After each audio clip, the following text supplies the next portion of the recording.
जब कभी हम किसी परियोजना को शुरू करते हैं तो सही प्रकार की तैयारियों को करना बुद्धिमानी होती है।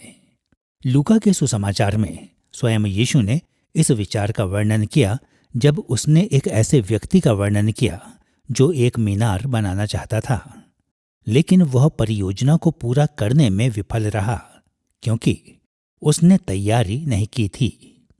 ऐसे ही जब पवित्र शास्त्र की व्याख्या करने की बात आती है तो कुछ ऐसा ही सच है। बाइबल की समझ बनाना एक जटिल परियोजना है जिसमें सभी प्रकार की गतिविधियां आवश्यक हैं और जो हमारे पूरे जीवन भर चलता है। इसलिए हमें यह सुनिश्चित करना होगा कि हम बाइबल की व्याख्या करने की तैयारी सही तरीके से करें। हमारी श्रृंखला उसने हमें पवित्र शास्त्र दिया का यह दूसरा अध्याय है, व्याख्या की बुनियाद। ऐसी श्रृंखला जो यह पता लगाने के लिए समर्पित है कि मसीह के अनुयायियों को बाइबल की व्याख्या कैसे करनी चाहिए। और हमने इस अध्याय का शीर्षक रखा है व्याख्या के लिए तैयारी, क्योंकि इससे पहले कि हम पवित्र शास्त्र को पढ़ें और व्याख्या करें, हम उन कुछ बातों पर ध्यान केंद्रित करेंगे जिनके करने से मदद मिलती है। इस अध्याय में हम व्याख्या के लिए हमारी व्यक्तिगत तैयारी के दो महत्वपूर्ण तत्वों को देखेंगे। सबसे पहले हम पवित्र आत्मा की सेवकाई पर हमारी निर्भरता पर विचार करेंगे और दूसरा हम स्वयं अपने मानवीय प्रयासों की आवश्यकता को संबोधित करेंगे। आइए पहले पवित्र आत्मा पर अपनी निर्भरता को देखें। जब हम पवित्र आत्मा का उल्लेख करते हैं तो हम सभी जानते हैं कि अलग अलग मसीही लोग भिन्न भिन्न तरीकों से प्रतिक्रिया देते हैं। शायद आप कलीसिया की ऐसी शाखा से हैं जो आत्मा के वरदानों पर जोर देती है, प्रतिदिन के जीवन में उसकी उपस्थिति और सशक्तिकरण। या शायद आप कलीसिया की ऐसी शाखा से हैं जो विश्वासियों के दैनिक जीवन में आत्मा के कार्य को कम करके आंकते हैं। खैर, पवित्र शास्त्र की व्याख्या में पवित्र आत्मा के कार्य के बारे में हम जो कहने जा रहे हैं वह हम में से प्रत्येक दोनों को आश्वस्त करेगा और चुनौती देगा। जब हम बाइबल की व्याख्या करते हैं तो हमें सचेत होकर अपने आप को आत्मा की सेवकाई में सौंपना चाहिए, लेकिन इसे विशेष तरीकों से करने के बारे में स्वयं बाइबल हमें सिखाती है। पवित्र आत्मा की उपेक्षा करना मूर्खता की हद होती है, लेकिन जैसी आज्ञा बाइबल देती है हमें उन तरीकों से उस पर ध्यान देना चाहिए। जब हम पवित्र शास्त्र की व्याख्या करते हैं तो पवित्र आत्मा पर निर्भर होने का क्या तात्पर्य है?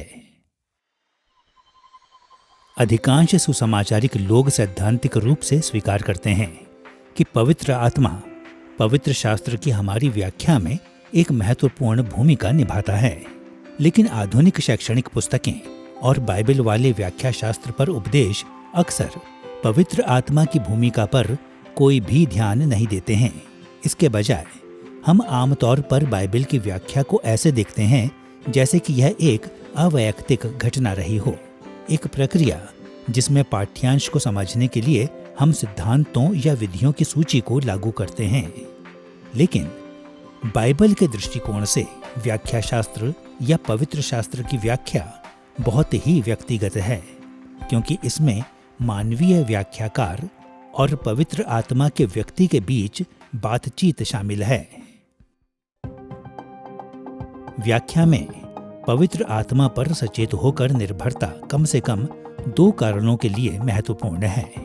पहला, पवित्र शास्त्र की प्रेरणा का स्रोत आत्मा था, और दूसरा, पवित्र आत्मा मानवीय व्याख्याकारों को प्रदीपन प्रदान करता है। आइए पहले प्रेरणा के विषय को देखें।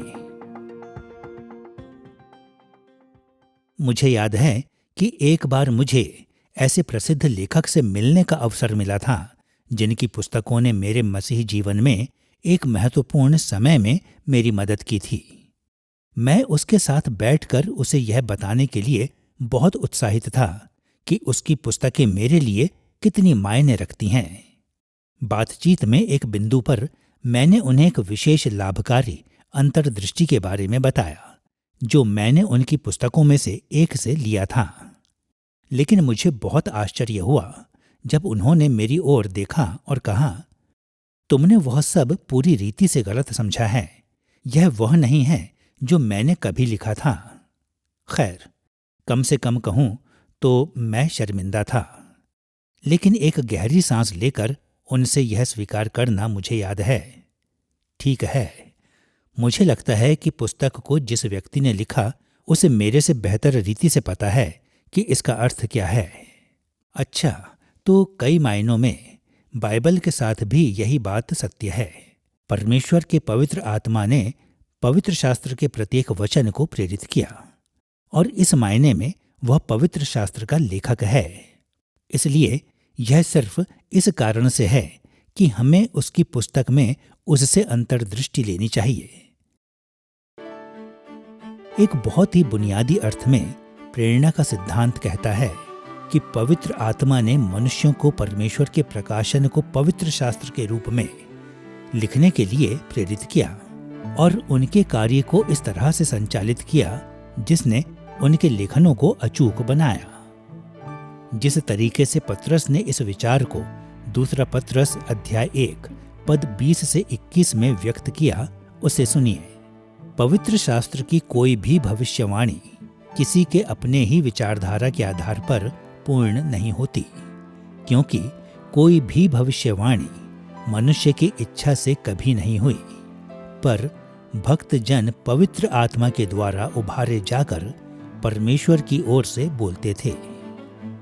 इस अनुच्छेद में पतरस ने कहा कि सभी बाइबल की भविष्यवाणी पवित्र आत्मा से सृजित हुई, कि आत्मा ने मनुष्यों को परमेश्वर का प्रकाशन लिखने के लिए उभारा। इस प्रक्रिया ने सुनिश्चित किया कि जो उन्होंने लिखा वह पूरी रीति से सत्य था और मानवीय लेखकों के वचन परमेश्वर के वचन भी थे। और दूसरा तीमुथियुस अध्याय 3 पद 16 में पौलुस ने इंगित किया कि पूरा पवित्र शास्त्र इसी रीति से प्रेरित था। बाइबल जैविक सत्य है जो शुरू से अंत तक आपस में जुड़ा हुआ है। एक अद्भुत पुस्तक जो कि जीवन का वचन है, जीवन पर आधारित है, जो जीवन की सभी जरूरतों को पूरा करती है।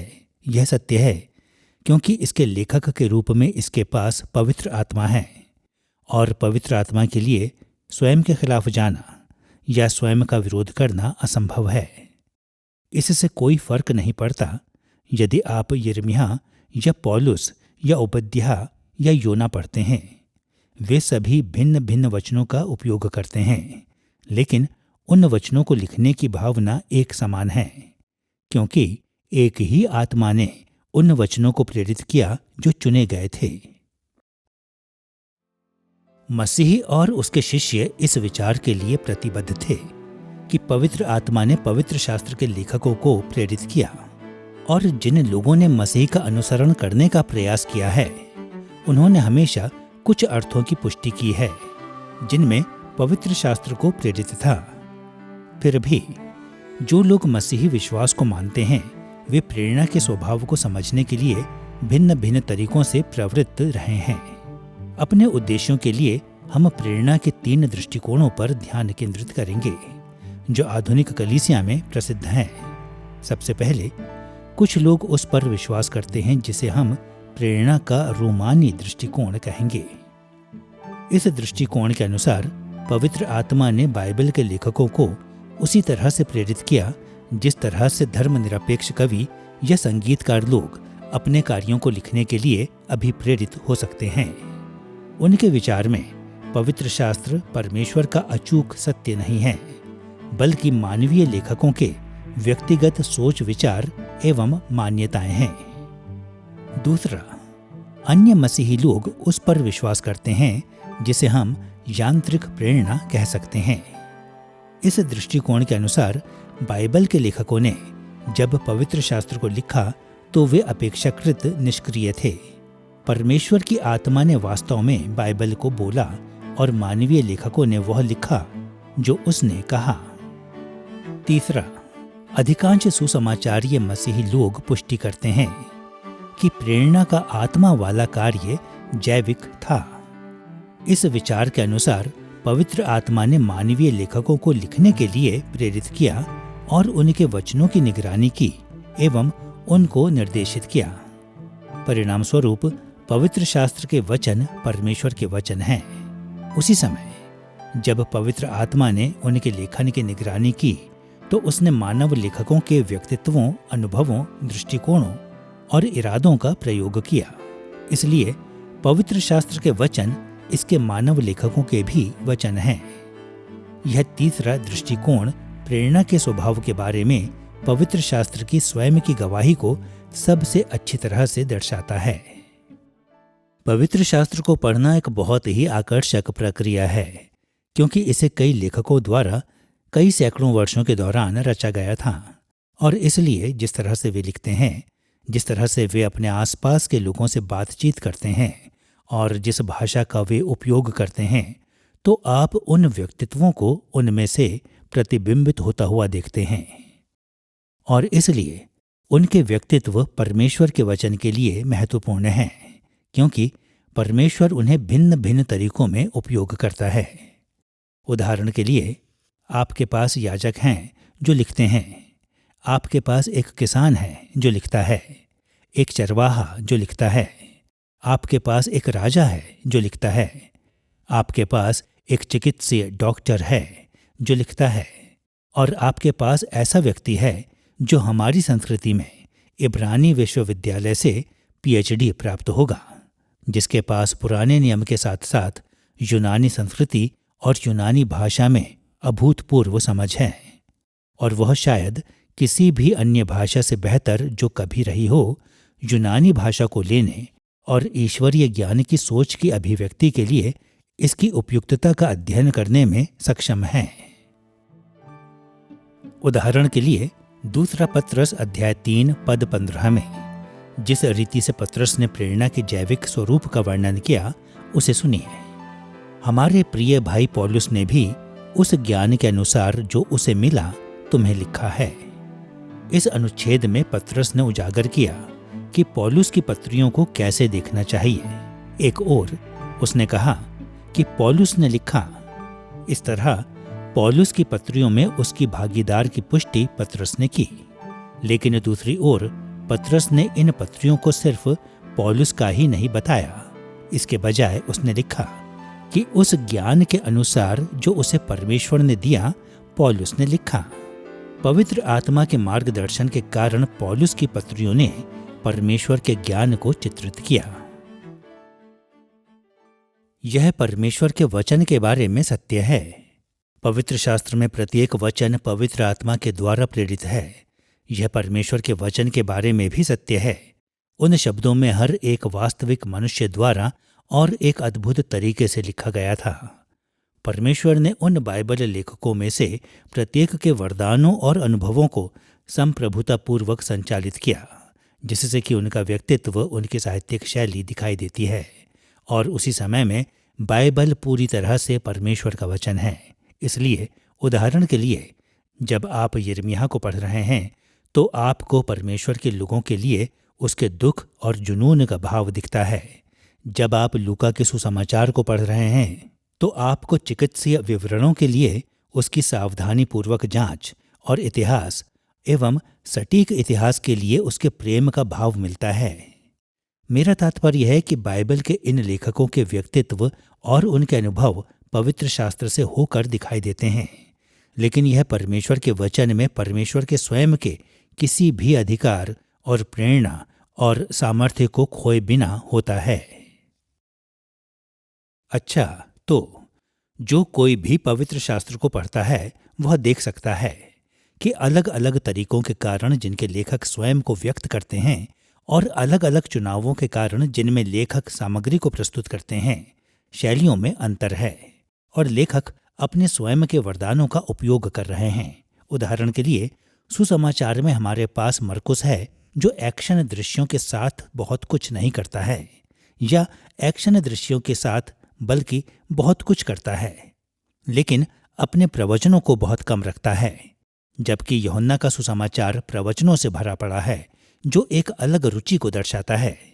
इस तरह ये लेखक अपनी शैली, अपनी पृष्ठभूमि, अपनी स्वयं की अभिव्यक्ति को लिख रहे हैं और यह उन भिन्नताओं से बहुत स्पष्ट है जो हम विभिन्न पुस्तकों में उन विषयों में देखते हैं। जो वे कहते हैं उसे निर्देशित करने के और जो वे कहते हैं उसके पीछे खड़े रहने के मायने में परमेश्वर उन्हें प्रेरित कर रहा है, लेकिन वह उन्हें स्वयं उनके तरीके से व्यक्त करने दे रहा है। हम जैविक प्रेरणा के दो पहलुओं को देखेंगे जो व्याख्या के कार्य के लिए हमें स्वयं को उन्मुख करने में मदद करते हैं। सबसे पहला यह तथ्य कि पवित्र आत्मा पवित्र शास्त्र का दिव्य स्रोत था, और दूसरा तथ्य यह है कि उसने मानव के माध्यम से पवित्र शास्त्र के निर्माण के लिए कार्य किया। आइए सबसे पहले इस विचार को देखें कि बाइबल का अंतिम निर्णायक दिव्य स्रोत आत्मा है। ऐसे व्यक्ति के समान जिसने संपूर्ण पवित्र शास्त्र को प्रेरित किया, पवित्र आत्मा के पास बाइबल के अर्थ और उस अर्थ को बताने के तरीके के बारे में गहन ज्ञान है। इसलिए पवित्र शास्त्र के निर्णायक लेखक के रूप में पवित्र आत्मा के साथ व्यक्तिगत रूप से सहभागिता करना इसकी व्याख्या की तैयारी में शामिल है। हमें विनम्रता से उसके प्रति संपूर्ण समर्पण में पवित्र शास्त्र को पढ़ना है। मैं सोचता हूं कि बाइबल की गंभीर गहन समझ के लिए पवित्र आत्मा पर निर्भर होना अत्यावश्यक है। यह स्पष्ट है। मुझे लगता है कि सिर्फ बाइबल के संदेश को समझने के लिए किसी को पवित्र आत्मा पर निर्भर होने की आवश्यकता नहीं है। यदि ऐसा होता तो बाइबल का कोई भी सुसमाचारीय कार्य नहीं होता। लेकिन इसे गहराई से समझने के लिए यह सोचने का अच्छा कारण है कि पवित्र आत्मा पर भरोसा करना एकदम महत्वपूर्ण है। बेशक इसका कारण यह है कि कलीसिया विश्वास करती है, और मैं निश्चित रूप से इसके दावे से सहमत हूं कि पवित्र आत्मा ने पवित्र शास्त्र के लेखकों को प्रेरित किया, और इसलिए इन लेखकों के माध्यम से पवित्र आत्मा ने जो कहने का इरादा किया उसे पूरी तरह से समझने के लिए इस आत्मिक स्रोत के साथ, जैसा कि वह था, हमें संपर्क में रहने की आवश्यकता है। कई अवसरों पर बाइबल के लेखकों ने जब उन्होंने पवित्र शास्त्र के साथ कार्य किया तो खुले तौर पर और प्रत्यक्ष रूप में पवित्र आत्मा की प्रेरणा को स्वीकार किया। मानवीय लेखकों की भूमिका को नकारे बिना उन्होंने माना कि पवित्र शास्त्र का निर्णायक लेखक पवित्र आत्मा है। उदाहरण के लिए प्रेरितों के काम अध्याय 4 पद 25 में पतरस और यूहन्ना ने भजन अध्याय 2 की पुष्टि में कलीसिया की अगुवाई करते हुए कहा, तूने पवित्र आत्मा के द्वारा अपने सेवक हमारे पिता दाऊद के मुख से कहा। बहुत कुछ इसी तरह इब्रानियों अध्याय 3 पद 7 और 8, भजन अध्याय 95 अध्याय 7 और 8 के बारे में इस तरीके से बात करता है। अतः जैसा पवित्र आत्मा कहता है, यदि आज तुम उसका शब्द सुनो तो अपने मन को कठोर ना करो। इन और कई अन्य अनुच्छेदों में बाइबल के लेखकों ने पवित्र आत्मा को प्रेरणा देने वाले के रूप में पहचाना, और इस तरह पवित्र शास्त्र का निर्णायक लेखक। और जब उन्होंने पवित्र शास्त्र को पढ़ने, व्याख्या करने और लागू करने के लिए स्वयं को तैयार किया तो उन्होंने प्रेरणा की इस समझ पर भरोसा किया। पवित्र शास्त्र की दिव्य उत्पत्ति की सबसे महत्वपूर्ण निहितार्थों में से एक बाइबल की निर्विवाद सत्यता है। दुर्भाग्य से समय समय पर समझदार लोग कहते हैं कि वे पवित्र शास्त्र की प्रेरणा में आत्मा की भागीदारी पर विश्वास करते हैं, लेकिन वे इस बात की पुष्टि नहीं करते हैं कि पवित्र आत्मा ने पवित्र शास्त्र को त्रुटि से बचाया था। लेकिन यूहन्ना अध्याय 14 पद 16 और 17 में पवित्र आत्मा के बारे में यीशु ने जो कहा उसे सुनिए। पिता, वह तुम्हें एक और सहायक देगा कि वह सर्वदा तुम्हारे साथ रहे, सत्य का आत्मा।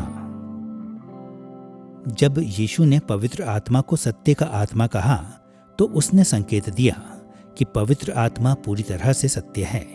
इसलिए हम सुनिश्चित हो सकते हैं कि वे पवित्र शास्त्र जिन्हें आत्मा ने प्रेरित किया पूरी तरह से सत्य भी हैं। वे झूठ नहीं बोलते, वे स्वयं का विरोधाभास नहीं करते, और इसलिए व्याख्या के लिए हमारी तैयारी के हिस्से में पवित्र आत्मा की और उस पवित्र शास्त्र की परम विश्वसनीयता की पुष्टि करना जिसे उसने प्रेरित किया शामिल होना चाहिए। पौलुस तीमुथियुस को बताता है कि परमेश्वर का वचन प्रेरित था, थियोपनियोस्टोस। यह परमेश्वर द्वारा बाहर श्वास फूंका गया था, और यदि यह परमेश्वर द्वारा बाहर श्वास फूंका गया था तो हम जानते हैं कि स्रोत सिद्ध है, स्रोत अचूक है, और जो कुछ उससे पैदा होता है उसे समान रूप से सिद्ध और अचूक होना चाहिए। वह तब प्रेरणा है। यदि आत्मा ने इसे प्रेरित किया, और जब मैं वचन का अध्ययन करता हूँ तो यदि अब आत्मा मुझ में वास करता है तो मुझे प्रदीपन और समझ देने के लिए मुझे आत्मा पर आश्वस्त होने, भरोसा करने की आवश्यकता है, क्योंकि उसने इसे इस रीति से प्रेरित किया कि मेरा अध्ययन उस व्यक्ति की समझ पर आधारित है जिसने वचन को आरंभ में प्रेरित किया। किसी भी पुस्तक के लेखक से अच्छा शिक्षक और कोई नहीं हो सकता, और पुस्तक का लेखक आत्मा है।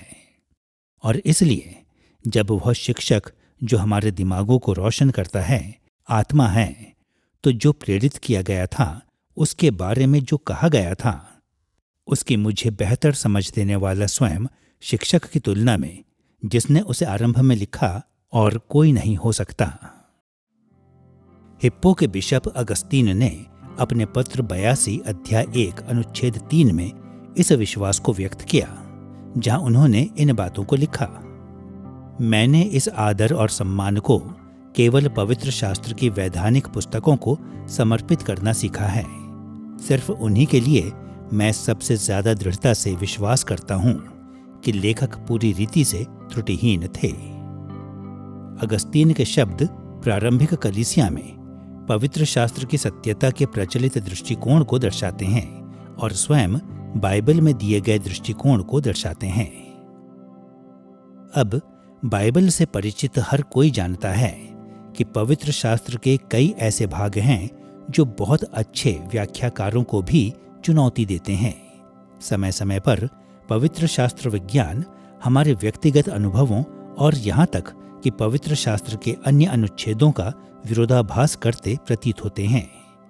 इन स्पष्ट समस्याओं से हमें कैसे निपटना चाहिए? खैर, व्याख्याकारों के पास इस प्रकार की समस्याओं को सुलझाने के विभिन्न तरीके हैं, और ज्यादातर उनके समाधान पवित्र शास्त्र के चरित्र के कारण नहीं, बल्कि स्वयं परमेश्वर के प्रति व्याख्याकारों के रवैये के कारण भिन्न होते हैं।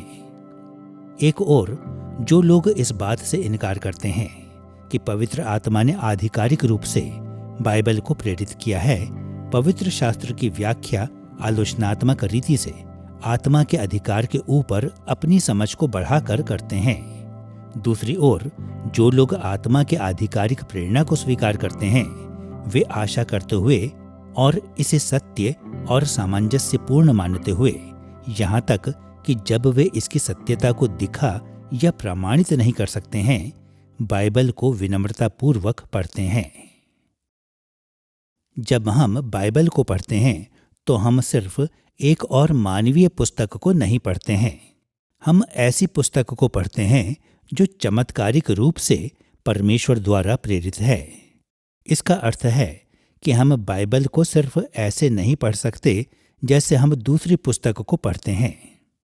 अब यह कहना होगा कि परमेश्वर ने हमारी भाषा में, हमारी शैली में स्वयं को संप्रेषित किया है, और इसलिए सरल साहित्यिक व्याख्या के उस बिंदु से शुरू करते हैं जो वहां लिखा है।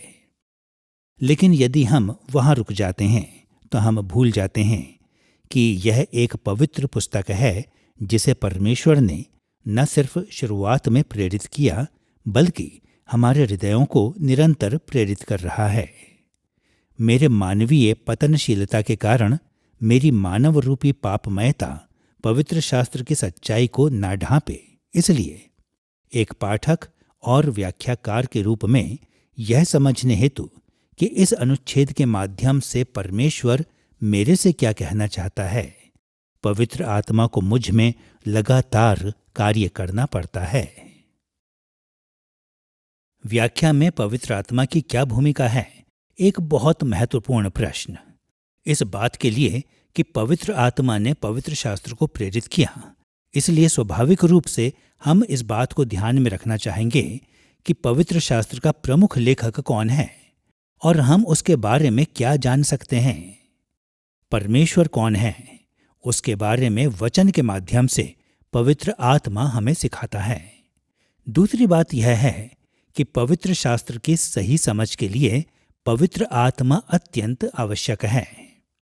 पहला कुरिन्थियों अध्याय 2 में यह ठीक इसी बात के बारे में चर्चा करता है।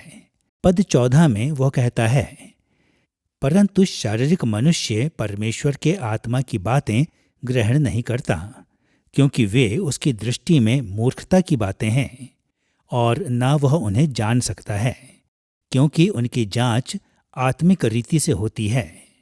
यही वह व्यक्ति है जिसके पास पवित्र आत्मा है। इसलिए हमें परमेश्वर से पवित्र आत्मा को भेजने और हमें अपनी आत्मा से भरने के लिए प्रार्थना करने की आवश्यकता है, ताकि हम विश्वास योग्य रूप से उस बात को जान सकें जो वह अपने वचन में सिखा रहा है। इस तथ्य को देखने के बाद कि पवित्र आत्मा पवित्र शास्त्र का दिव्य स्रोत है, जैविक प्रेरणा का दूसरा सिद्धांत जिसका हम उल्लेख करेंगे वह है कि पवित्र आत्मा ने पवित्र शास्त्र को लिखने के लिए मानवीय साधन का प्रयोग किया। कभी कभी मसीही लोग ऐसा सोचते हैं कि मानो वे पसंद करेंगे यदि परमेश्वर ने प्रत्यक्ष रूप से हमें बाइबल दी होती, जैसा कि मॉर्मन और मुसलमान लोग अपनी पवित्र पुस्तकों को प्राप्त करने का दावा करते हैं। मॉर्मन लोगों का मानना है कि परमेश्वर ने मॉर्मन की पुस्तक पूर्ण रूप से जोसेफ स्मिथ को दी और कुरान के बारे में स्वर्ग से उतरने के इसी तरह के दावे को इस्लाम मानता है। लेकिन यह वह तरीका नहीं है जिस रीति से परमेश्वर ने हमें बाइबल दी। इसके बजाय परमेश्वर ने मानवीय लेखकों के माध्यम से पवित्र शास्त्र की रचना करवाई। उसने विभिन्न मनुष्यों की योग्यताओं और क्षमताओं के माध्यम से स्वयं को प्रकट किया। इसमें कोई शक नहीं कि पवित्र शास्त्र में मानवीय लेखकों के किसी भी प्रभाव या उपस्थिति को पवित्र आत्मा हटा सकता था। वह हर एक अनुच्छेद को उजागर कर सकता था, ताकि हम कभी यह न बता पाते कि एक भाग एक मनुष्य द्वारा लिखा गया था और दूसरा भाग किसी अन्य के द्वारा। लेकिन उसने ऐसा नहीं किया। अपने अनंत ज्ञान में उसने मानवीय लेखकों को शामिल करने और उनके विचारों, उद्देश्यों और व्यक्तित्वों के माध्यम से कार्य करने को चुना। इस तरह पवित्र शास्त्र की हमारी व्याख्या में पवित्र आत्मा पर निर्भर होने के हिस्से में उस तरीके को सम्मान देना है जिसमें उसने पवित्र शास्त्र को जैविक रूप से प्रेरित किया, और उन मनुष्यों पर भरोसा करना है जिन्हें उसने प्रेरित किया। इसलिए यदि हम बाइबल की उस तरीके से व्याख्या करने जा रहे हैं जैसा वह हमसे चाहता है, तो हमें समझना चाहिए कि पवित्र शास्त्र को अलग अलग व्यक्तियों द्वारा लिखा गया था, और यह कि वे उस मानवीय लेखनकारिता की विविधता को दर्शाते हैं।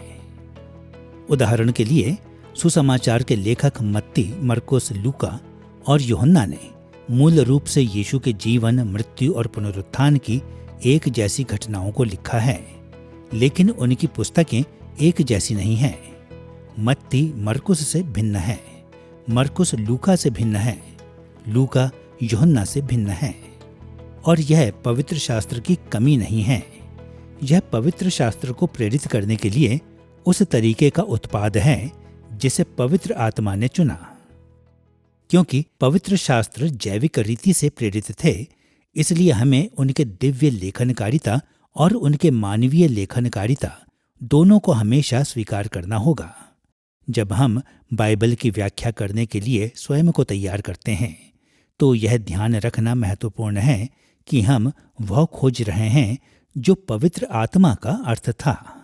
लेकिन यदि हम वहां रुक जाते हैं तो हमारी तैयारी पूरी नहीं होती है। हमें इस बात को भी ध्यान में रखना है कि मनुष्यों के माध्यम से उनके व्यक्तित्वों, उनके अनुभवों, दृष्टिकोणों और महत्वों के माध्यम से आत्मा कार्य करता है। पवित्र शास्त्र का प्रत्येक वचन परमेश्वर का वचन है, लेकिन परमेश्वर का वचन उन मनुष्यों के माध्यम से हमारे पास पहुंचा जो आत्मा से प्रेरित थे, और उन्होंने अलग अलग समयों पर अलग अलग तरीकों में लिखा। इसलिए हमें सदैव इस समझ के साथ स्वयं को तैयार करना चाहिए कि परमेश्वर की आत्मा ने बाइबल के विभिन्न मानवीय लेखकों के माध्यम से विविध तरीकों में बोला। यह देखने के बाद कि किस रीति से पवित्र शास्त्र की प्रेरणा पवित्र आत्मा पर हमारी निर्भरता की मांग करती है, आइए उस तरीके की ओर अपने ध्यान को लगाएं जिसमें हम उसके प्रदीपन के जारी रहने वाले कार्य पर भी निर्भर हैं। बाइबल की व्याख्या शास्त्र के संदर्भ में प्रदीपन को निम्न रीति से परिभाषित किया जा सकता है। मनुष्य के लिए पवित्र शास्त्र की उचित समझ प्रदान करने वाला पवित्र आत्मा का कार्य। हम दो कार्यों में अंतर कर सकते हैं। एक प्रेरणा का कार्य है जहां पवित्र आत्मा पवित्र शास्त्र के मूल मानव लेखकों के पास आता है और उन्हें सशक्त करता है ताकि वे जो लिखते हैं वह परमेश्वर का वचन हो, परमेश्वर जो कहता है, और न कि सिर्फ जो मनुष्य कहता है। जहां पवित्र आत्मा हमारे साथ खड़ा है वह प्रदीपन है। वह मसीही विश्वासियों में वास करता है और जो उसने बाइबल में प्रेरित किया है उसे समझने और प्राप्त करने के लिए हमारी बुद्धि को खोलता है। प्रदीपन के माध्यम से पवित्र आत्मा हमें अपने वचन का ज्ञान प्रदान करता है, और यह ज्ञान पूरी रीति से ज्ञानात्मक नहीं है। यह हमारी कल्पना, अंतर्ज्ञान, भावना, इच्छा शक्ति, प्रेरणा, अभिलाषा, नैतिक विवेक को भी प्रभावित करता है। हमारा कोई भी हिस्सा जो पवित्र शास्त्र की हमारी समझ में योगदान देता है उसे आत्मा द्वारा प्रबुद्ध किया जा सकता है। कभी कभी मसीही लोग मान लेते हैं कि यदि हम सिर्फ सावधानी पूर्वक सोचते हैं तो हम वह समझ पाएंगे जो पवित्र शास्त्र सिखाता है। लेकिन वास्तव में मनुष्य पाप से इतने अधिक प्रभावित हैं कि हम अपने दम पर परमेश्वर की बातों को नहीं समझ सकते। हमें स्वयं परमेश्वर की, पवित्र आत्मा की, हमें प्रदीप्त करने के लिए बहुत सख्त जरूरत है। पहला कुरिन्थियों अध्याय 2 पद 11 से 13 में जिस तरह से पौलुस ने आत्मा के प्रदीपन के विषय में बातचीत की उसे सुनिए। परमेश्वर की बातें भी कोई नहीं जानता, केवल परमेश्वर का आत्मा। परंतु हमने संसार की आत्मा नहीं, परंतु वह आत्मा पाया है जो परमेश्वर की ओर से है, कि हम उन बातों को जानें जो परमेश्वर ने हमें दी हैं, जिनको हम मनुष्यों के ज्ञान की सिखाई हुई बातों में नहीं, परंतु आत्मा की सिखाई हुई बातों में आत्मिक बातें आत्मिक बातों से मिला मिला कर सुनाते हैं। यहाँ पौलुस ने समझाया कि आत्मा के कार्य के बिना हमारे पास जैसा कि होना चाहिए परमेश्वर के विचारों को समझने की कोई आशा नहीं है।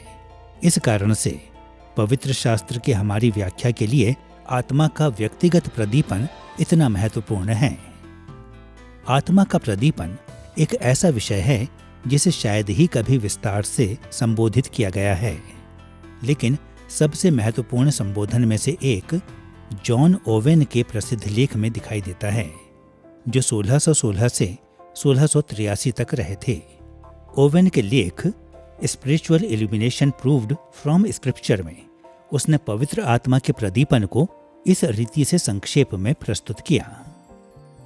सभी दिव्य सत्य जिन्हें जानना और विश्वास करना आवश्यक है, ताकि हम विश्वास और आज्ञाकारिता में परमेश्वर के लिए रह सकें या मसीह के पास आ और उसमें बने रह सकें, साथ में बहकाने वालों से सुरक्षित रह सकें। वे सब पवित्र शास्त्र में निहित हैं या दिव्य प्रकाशन में हमारे लिए प्रस्तुत किए गए हैं। इन्हें हम उनके उल्लिखित उद्देश्यों के तहत अपने आप से नहीं समझ सकते हैं, क्योंकि यदि हम ऐसा कर पाते तो इसकी कोई ज़रूरत नहीं पड़ेगी कि हमें पवित्र आत्मा के द्वारा उन्हें सिखाया जाता। लेकिन यह ऐसा है वह हमें इन सभी बातों को सिखाता है, उन्हें पहचानने, समझने और स्वीकार करने के लिए सक्षम बनाता है। ओवेन ने ठीक ही बताया कि जो चीजें हमें विश्वास और आज्ञाकारिता में परमेश्वर में जीने के लिए, मसीह में आने और बने रहने के लिए और बहकाने वालों से सुरक्षित रहने के लिए आवश्यक है, वह सब कुछ पवित्र शास्त्र हमें देता है। लेकिन जितना भी अविश्वासी लोग अपने दम पर बाइबल से समझ पाने में सक्षम हो सकते हैं, पवित्र शास्त्र को इन उद्देश्यों के लिए हम नहीं समझ सकते जब तक कि उन्हें पहचानने, समझने और स्वीकार करने के लिए पवित्र आत्मा हमें सक्षम ना बनाए। जब दूसरा तीमुथियुस अध्याय 3 पद 16 पूरे पवित्र शास्त्र के बारे में परमेश्वर द्वारा श्वास बाहर लेने के रूप में बात करता है, तो यह इस विचार को इंगित करता है कि बाइबल प्रेरित है, या शायद ज्यादा सही रूप में श्वास निकालना, बाहर सांस लेना परमेश्वर के हृदय से, और इसलिए पवित्र शास्त्र स्वयं परमेश्वर के अस्तित्व से आता है। जब हम किसी चीज से प्रेरित होने की बात करते हैं, तो हम उस चीज के बारे में उत्साहित होने या समझने की बात करते हैं, और प्रदीपन वाला शब्द कुछ कुछ उस अवधारणा को समझ लेता है कि हमें अवरोध और समझ देने के लिए हमें पवित्र आत्मा की जरूरत है, जिसने अचूक रीति से परमेश्वर के वचन को प्रेरित किया, ताकि हमारी बुद्धि परमेश्वर के सत्य के द्वारा प्रकाशित हो सके, ताकि हम परमेश्वर के सत्य को स्पष्ट रूप से समझ सकें। प्रेरणा वह है जो परमेश्वर ने तब किया जब उसने लेखक को प्रेरित किया। इसलिए अब हम आगे को प्रेरित नहीं हो रहे हैं, लेकिन हमें प्रदीप्त किया जा रहा है, जिसका अर्थ है कि परमेश्वर पवित्र आत्मा के द्वारा प्रकाश चमका रहा है, हमें आत्मिक ज्ञान दे रहा है और यह समझने में मदद करने के लिए हमें क्षमता प्रदान कर रहा है कि ये वचन क्या कह रहे हैं। अब जबकि हमने देख लिया है कि पवित्र आत्मा पर हमारी निर्भरता कितनी महत्वपूर्ण है, तो आइए पवित्र शास्त्र की व्याख्या करने के लिए हमारी तैयारी के हिस्से के रूप में मानव प्रयास की आवश्यकता का पता लगाएं। हम 2 भागों में मानव प्रयास की हमारी आवश्यकता पर विचार करेंगे। सबसे पहले हम मानव प्रयास के महत्व पर गौर करेंगे, और दूसरा हम कुछ प्रभावों का सर्वेक्षण करेंगे जो हमारे मानव प्रयास को सूचित करते हैं। आइए सबसे पहले मानव प्रयास के महत्व को देखें। अक्सर कई बार समझदार मसीही लोग बाइबल की व्याख्या में परमेश्वर की आत्मा के कार्य को मानव प्रयास के विपरीत के रूप में मानते हैं। यह सत्य है कि कभी-कभी जब हम बाइबल का अध्ययन करते हैं, तो आत्मा हमारे प्रयासों से बढ़कर उनके बिना, यहाँ तक कि उनके विरुद्ध कार्य करता है। लेकिन जब हम पवित्र शास्त्र की व्याख्या करते हैं, तो यह मानव प्रयास की आवश्यकता को समाप्त नहीं करता। हमारी कड़ी मेहनत के माध्यम से या उसके साथ जुड़कर वह सबसे साधारण तरीका है जिसमें आत्मा हमें प्रकाशित करता है। इस कारण से जबकि हमें बाइबल की व्याख्या को एक मानव प्रयास सोचकर कम करके आंकना नहीं चाहिए, फिर भी पवित्र शास्त्र को सही रीति से समझने के लिए बहुत मेहनत भरा काम करने का एक बहुत ही महत्वपूर्ण स्थान है। दुर्भाग्य से कुछ समूहों में समझदार मसीह के अनुयायी जब बाइबल पढ़ने के लिए तैयार होते हैं, तो वे उस हर बात को कम करके आंकते हैं जो मानव प्रयास जैसा लगता है। इसके बजाय वे अक्सर एक आत्मिक दृष्टिकोण को पसंद करते हैं, जहां बाइबल के पाठ्यांश का संदेश सीधे परमेश्वर से निष्क्रिय पाठकों के लिए आता है। ये विश्वासी सही रूप में पवित्र आत्मा पर हमारी निर्भरता के महत्व को स्वीकार करते हैं, और इसके लिए हम उनकी प्रशंसा कर सकते हैं। लेकिन मानव प्रयासों से उनका कतराना बाइबल संबंधी नहीं है, जैसा कि पौलुस ने दूसरा तीमुथियुस अध्याय 2 पद 15 में लिखा। अपने आप को परमेश्वर का ग्रहण योग्य और ऐसा काम करने वाला ठहराने का प्रयत्न कर जो लज्जित होने ना पाए और जो सत्य के वचन को ठीक रीति से काम में लाता हो। इस पद में पौलुस ने तीमुथियुस को एक ऐसा पुरुष बनने के लिए प्रोत्साहित किया जो सत्य के वचन को ठीक रीति से काम में लाता हो। लेकिन उस रूपक पर ध्यान दें जिसका उपयोग पौलुस ने अपने दृष्टिकोण को अवगत कराने के लिए किया। तीमुथियुस को एक काम करने वाला बनना था। यहाँ प्रेरित ने यूनानी शब्द एर्गाटेस का उपयोग किया। ऐसा शब्द जो अक्सर खेत में मजदूरों के लिए संदर्भित किया जाता था और तीमुथियुस को अपना सर्वश्रेष्ठ करना था, या जैसा कि कुछ अनुवादकों ने इसे कहा है, उसे मेहनती होना था। एक मेहनती परिश्रम करने वाले खेत के मजदूर के समान बाइबल के व्याख्याकार की तुलना करके पौलुस ने तीमुथियुस को पवित्र शास्त्र के उसके अध्ययन में पुरजोर प्रयास करने के लिए प्रोत्साहित किया। लेकिन वास्तव में इसका क्या अर्थ है और पवित्र आत्मा पर हमारी निर्भरता हमारे मानव प्रयास के साथ कैसे सहयोग करता है? यदि बाइबल को समझना कुछ ऐसा है जो पवित्र आत्मा करता है और ना कि ऐसा जो हम करते हैं, तो हम बाइबल की व्याख्या पर काम करने की चिंता क्यों करते हैं? और इसका उत्तर बहुत ही सरल है। परमेश्वर आलस्य का प्रतिफल नहीं देता है। परमेश्वर उस सेवक को अभिषिक्त नहीं करता है जो प्रचार करने के लिए तैयारी नहीं करता। परमेश्वर के कार्य में शामिल होना मेहनत की मांग करता है, क्योंकि परमेश्वर न सिर्फ हमारे द्वारा कार्य कर रहा है, बल्कि वह हम पर भी कार्य कर रहा है। बाइबल की व्याख्या की प्रक्रिया में जो हो रहा है वह सिर्फ ज्ञानात्मक चीज नहीं है, जहां हम उस बात को समझने के लिए आते हैं जो बाइबल कहती है। यहाँ एक पवित्रीकरण की प्रक्रिया भी है जो परमेश्वर हम में कर रहा है, ताकि हम सिर्फ ऐसे लोग ना बने जो यह समझते हैं कि यह विशेष अनुच्छेद क्या कहता है, लेकिन हम ऐसे लोग बनते हैं जो उस तरीके से ज्यादा सोचते हैं जैसे परमेश्वर हमसे चाहता है। वह तरीका जैसा हमें सोचने के लिए, उसके समान चीजों को देखने के लिए उसने हमें रचा। पवित्र आत्मा पर निर्भरता का अर्थ यह नहीं है कि जब हम पवित्र शास्त्र की व्याख्या करते हैं तो हमें निष्क्रिय होना चाहिए। वास्तव में जिम्मेदारी वाली व्याख्या में कड़ी मेहनत शामिल है। हम यह भी कह सकते हैं कि आत्मा पर निर्भरता में उसके द्वारा दिए गए उपकरण और अवसर भी शामिल हैं। आखिरकार पवित्र आत्मा ने मानवीय साधनों के माध्यम से बातचीत करने के लिए पवित्र शास्त्र को डिजाइन किया, जिसमें पाठक के हिस्से में मानव प्रयास शामिल है।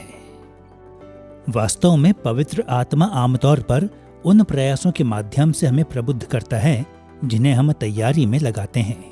जिस प्रकार हमारे शरीर आम तौर पर भोजन खाने की प्रक्रिया के माध्यम से पोषण को प्राप्त करते हैं, उसी तरह हमारे पढ़ने और अध्ययन की प्रक्रिया के माध्यम से उसके वचन की पूर्ण समझ हमें देने के लिए आत्मा आमतौर पर कार्य करता है।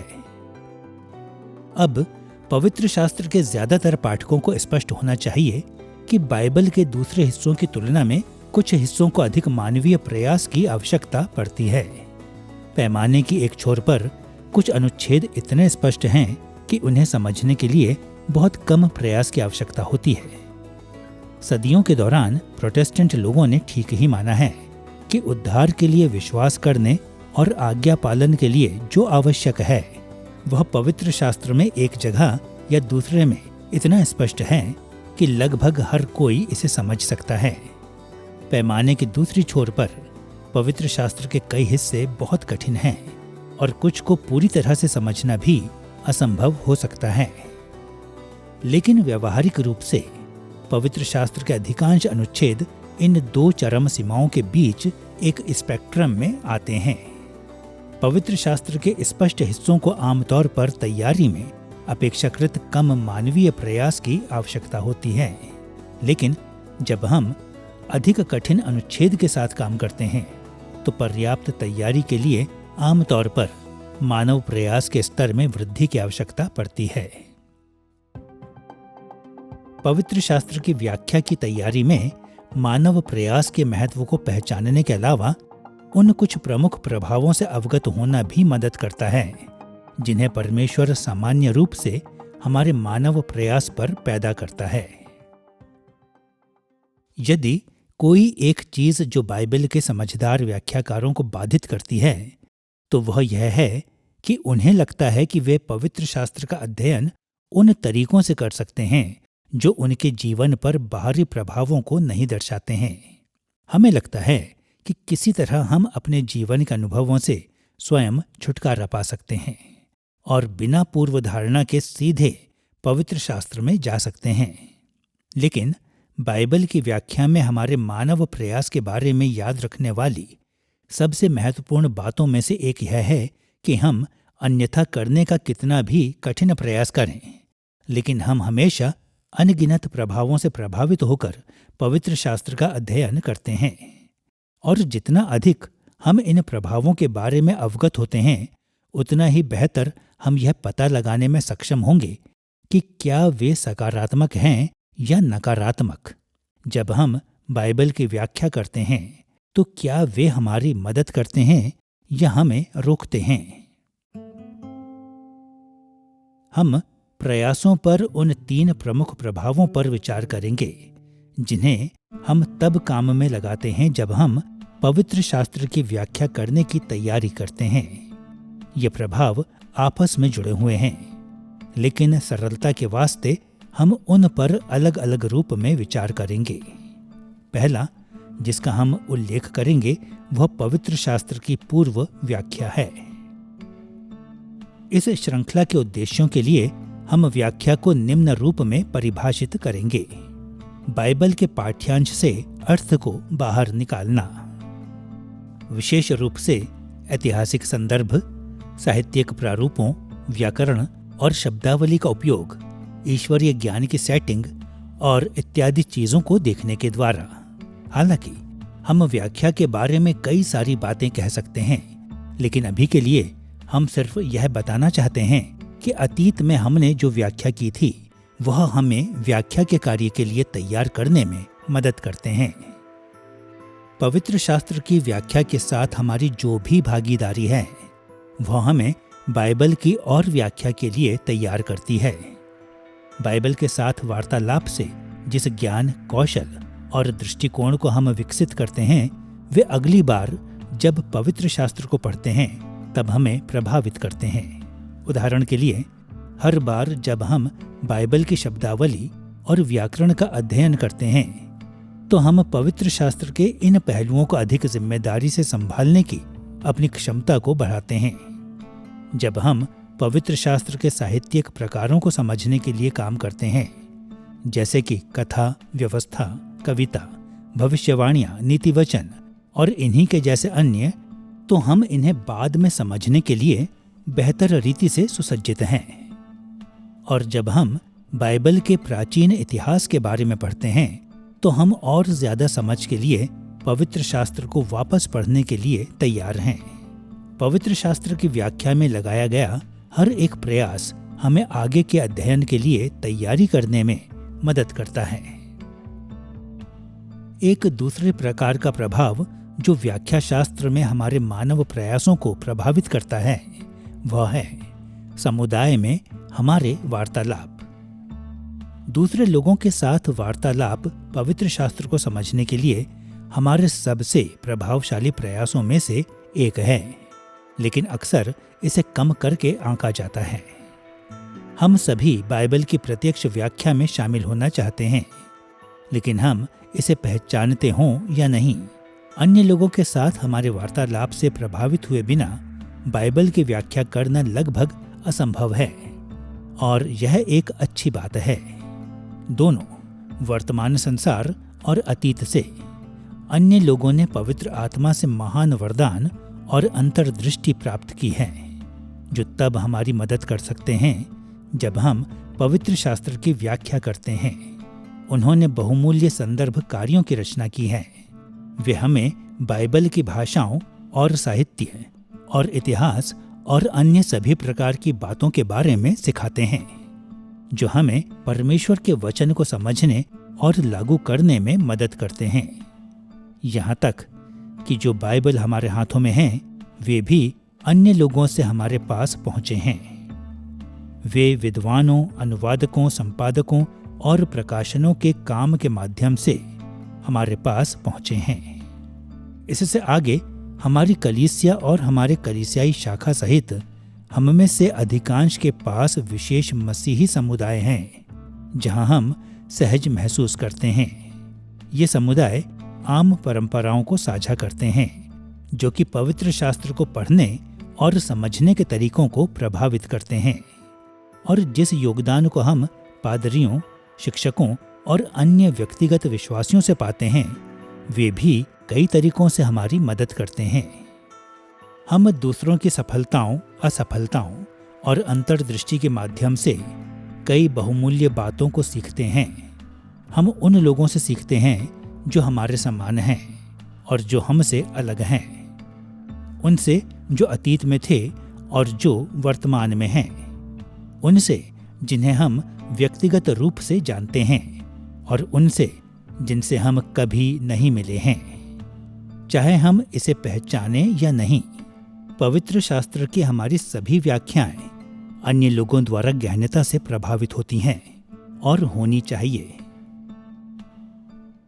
तैयारी में हमारे प्रयासों पर तीसरा प्रमुख प्रभाव हमारा व्यक्तिगत मसीही अनुभव है। यह कहना उचित है कि मसीही लोगों के रूप में जिस भी चीज का सामना हम अपने जीवनों में करते हैं, वह हमारे मसीही अनुभव का हिस्सा है, जिसमें वे बातें शामिल हैं जिन्हें हम पहले ही संबोधित कर चुके हैं, जैसे व्याख्या शास्त्र और दूसरों के साथ वार्तालाप। इसलिए हमारे अध्याय में इस बिंदु पर हम उन प्रकार की बातों पर ध्यान देना चाहते हैं जिन पर हम सामान्य रूप से तब सोचते हैं जब हम अपने व्यक्तिगत मसीही अनुभव या परमेश्वर के साथ अपने संबंध के बारे में बात करते हैं। मसीही जीवन के ये व्यक्तिगत पहलू विभिन्न तरीकों से पवित्र शास्त्र की हमारी व्याख्या में योगदान करते हैं। उदाहरण के लिए, हमारा मसीही विकास और पवित्रीकरण बाइबल की व्याख्या करने में हमारी क्षमता को बढ़ाते हैं। जिन तरीकों से हम रहते हैं, वे पवित्र शास्त्र को समझने की हमारी क्षमता को बहुत गहराई से प्रभावित करते हैं। जब मसीह के अनुयायी वफादार होते हैं, उन तरीकों में सोचने, कार्य करने और महसूस करने की कोशिश करते हैं जो परमेश्वर को भाता है, तो वे आम तौर पर पाते हैं कि वे पवित्र शास्त्र से अधिक सीखने के लिए बेहतर रीति से तैयार हैं। लेकिन यदि हमने अपने जीवनों को परमेश्वर के वचन के अनुरूप नहीं बनाया है, तो बाइबल का अध्ययन करना अक्सर गलत व्याख्या और गलत अनुप्रयोग की ओर ले जाता है। हमारे पिछले अनुभव भी जिम्मेदारी के साथ व्याख्या करने की हमारी क्षमता को प्रभावित कर सकते हैं। सभी विश्वासियों के पास ऐसे अनुभव हैं जो हमारे सोचने, महसूस करने और व्यवहार करने के तरीकों को आकार देते हैं, और ये अनुभव पवित्र शास्त्र की व्याख्या करने के हमारे प्रयासों को प्रभावित करते हैं। उदाहरण के लिए, कोई व्यक्ति जो अमीर माहौल में पला बढ़ा है, उसके लिए लूका के सुसमाचार में व्यक्त गरीबों के लिए चिंता को समझना मुश्किल हो सकता है। सम्मान पर जोर देने वाली संस्कृति में पला बढ़ा एक व्यक्ति शर्म से संबंधित अनुच्छेदों को बहुत अच्छे से समझ सकता है। इसके अलावा प्रत्येक व्यक्ति के पास अलग अलग व्यक्तिगत ताकत और कमजोरियां हैं, अलग अलग योग्यताएं और निर्बल पक्ष हैं, पवित्र आत्मा से अलग अलग वरदान प्राप्त हैं और निश्चित रूप से अलग अलग पाप हैं। एक या किसी अन्य तरीके से जब पवित्र शास्त्र की व्याख्या और लागू करने की बात होती है, तो ये सभी बातें हमारी क्षमता को प्रभावित करते हैं। हमारे पाप सामान्य रूप से बाइबल में सत्य को समझने की हमारी क्षमता को बाधित करते हैं। बाइबल कहती है कि हम अपने पापी स्वभाव में सत्य को दुष्टता में दबा देते हैं, और इसलिए सत्य को समझने की हमारी क्षमता में पाप के पास एक विकृत करने वाला प्रभाव है। और इसलिए जब हम बाइबल को पढ़ते हैं और पाप के उस विकृत करने वाले प्रभाव के बिना इसे समझना उनमें से एक ऐसी बात है जो करने के लिए पवित्र आत्मा सक्षम बनाता है, जिसके लिए हम बहुत आभारी हैं। पाप पवित्र शास्त्र की हमारी व्याख्या को बाधित कर सकता है, क्योंकि लोग पवित्र शास्त्र में उस बात को खोजते हैं जो वे खोजना चाहते हैं। उदाहरण के लिए, कुछ शताब्दियों पहले दासों को गुलाम बनाने वालों ने पवित्र शास्त्र की व्याख्या करने का ऐसा तरीका निकाला था जो दासता को उचित ठहराता था। ऐसा करना उनके स्वयं के आर्थिक हितों में था, इसलिए वे यदि कभी भी दासों को प्रचार करने के लिए अनुमति देते थे तो वे इफिसियों अध्याय 6 पद 5 से प्रचार करते थे, जहां दासों को अपने स्वामी की आज्ञा पालन करना लिखा है। वे अध्याय 6 पद 9 पर कोई ध्यान नहीं देते थे, हालांकि जो कहता है, हे स्वामियों, तुम भी उनके साथ वैसा ही व्यवहार करो। मेरा मतलब है, यदि आप इसे वास्तव में गंभीरता से लेते हैं, यदि स्वामियों को वास्तव में अपने दासों की सेवा करनी पड़े तो शायद गुलामी बहुत लंबे समय तक नहीं रहेगी। यह एक तरह से आर्थिक प्रोत्साहनों को नष्ट करता है। लेकिन जब लोगों के पास एक एजेंडा होता है जिसके साथ वे पवित्र शास्त्र को पढ़ते हैं और जिस तरीके से वे रहते हैं उसे वे सही ठहराने की कोशिश करते हैं, तो वे उसी तरह से पवित्र शास्त्र को पढ़ने जा रहे हैं। अब कभी कभी लोगों के पास विपरीत समस्या होती है।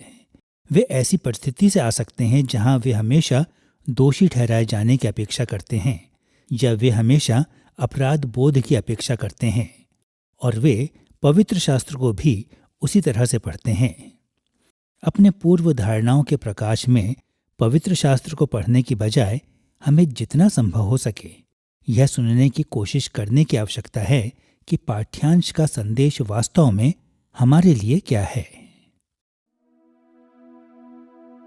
व्याख्या के लिए हमारी तैयारी पर इस अध्याय में हमने पवित्र शास्त्र की व्याख्या करने से पहले की जाने वाली तैयारी के 2 महत्वपूर्ण पहलुओं को देखा।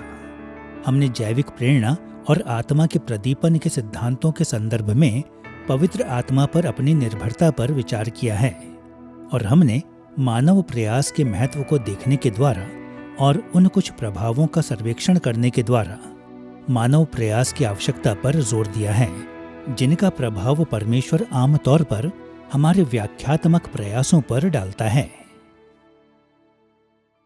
बाइबल की व्याख्या की तैयारी दोनों पवित्र आत्मा पर निर्भर होने और बहुत अधिक मानव प्रयास लगाने की हमसे मांग करती है।